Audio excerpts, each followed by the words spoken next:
Oh, hello. So, I don't know how much you saw there. Today, I've got the new hottie. I have a Suntour Epixon fork going on my GT.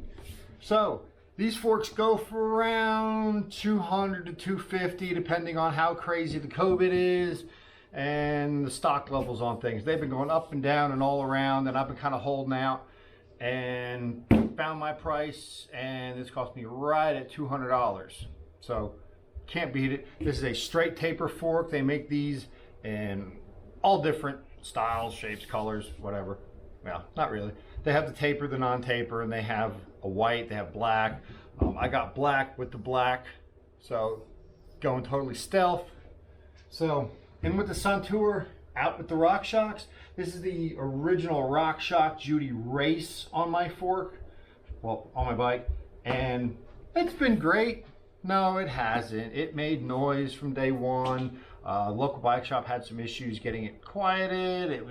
It took a service to get it right, and it doesn't squeak and make noise anymore. It does good for a coil fork from 2000. So now we have a new model, Suntour Epixon, 100 millimeter. They make them in different millimeter travels that you can get. These do come apart and are adjustable. So this one, apparently I can go up to 120 millimeter on. So that's very nice. And there's no fluid or anything needed when you do it. Take bolts out, fork comes apart, move a pin, voila, 120 millimeter travel. I have seen others where they can set them to 140. I'm not going to go to 140 on this. I'm not sure that you can go to 140 on this particular model fork. The bike originally came 100 millimeters. I know they did have some models in 80 millimeter travel.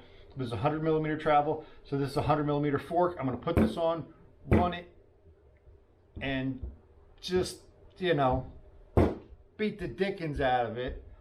And then I'll, run another video you'll get to see, and we'll go to 120 millimeters of travel and see how we like that. But I'll start off with this nice black finish, no Kashima coating, because I'm not a pro elitist dentist or anybody like that. So nice and light. I'll get you some weights on it. When I get the RockShox off, we'll compare them after I get it cut, of course. So we're comparing apples to apples. I'm not going to account for the weight of the air in the fork because, that's stupid. But it is an air fork, which is very nice. It's what I wanted, which hence the weight.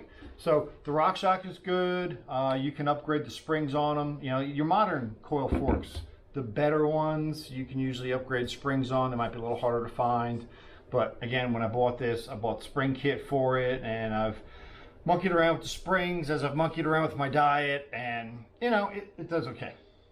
This is going to be, I hope, so much better, and we're going to get into this. I'm going to have ride footage. I'm going to have everything. So let's stay tuned and see how this $200 fork upgrade fares on my 2000 GT XCR.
We're back, and we're going to wrap this up.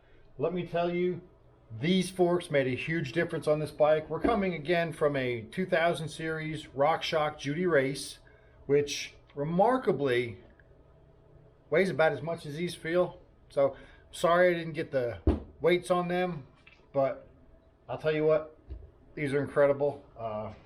alone for the old fork they are.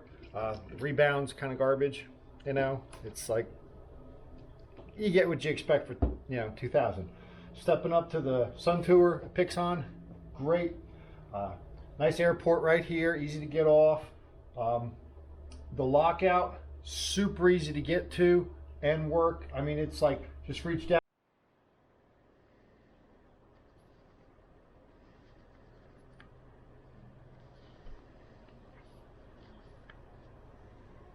And poof, no more wallowing on your fork. I found that it really worked well. I've had some lockouts before where they're still spongy. This pretty much locks this fork out. It almost makes it a rigid. It's like 95% rigid. So the axles on the bottom, they actually sit in a recess that's bigger than on the RockShox here. So you have that little bit of recess. So if it, you know, was to come loose,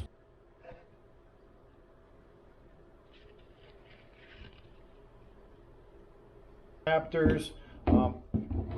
So the RockShox need an adapter because it's a mounts through on the fork. These screw straight in, so your caliper will literally mount right to this fork.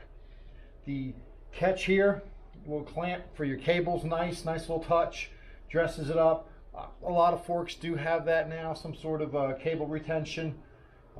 Didn't need the zip ties or anything to hold it in place. The zip ties are really just for the mud guard, because it's kind of mandatory to ride in a mud guard around this time of year, just starting to rain and everything. So it's the only reason why it really found its way over when it did on the test. But otherwise, holds the pressure, runs perfect. You can tell the difference in the stiffness as well. These are older, I believe there are 28 millimeter stanchions on these, and you can feel the flex, and it's never been like a super confidence inspiring fork, but they've worked and they've held me for all these years. These much beefier. There's no flex in these. You can drop in on whatever trail you want. There's no flex. Now they are rated for cross country, so depends on where you look. You got cross country. I've also seen these listed by Suntour as all mountain. You can go on the SR Suntour webpage and you can download the manual. It's basically a generic manual that covers their whole range. It does list these forks. So stay tuned. I really enjoyed this fork. Stay tuned. We're going to see if we can bump the travel up to 120 on this and what kind of difference it makes on the bike. So if you have a GT XCR and you're looking to bump up to 120, I've seen plenty of people do it. I'm going to give it a whirl and see what difference it makes for me, and maybe you can make your decision based off of that. But hey, thanks for watching.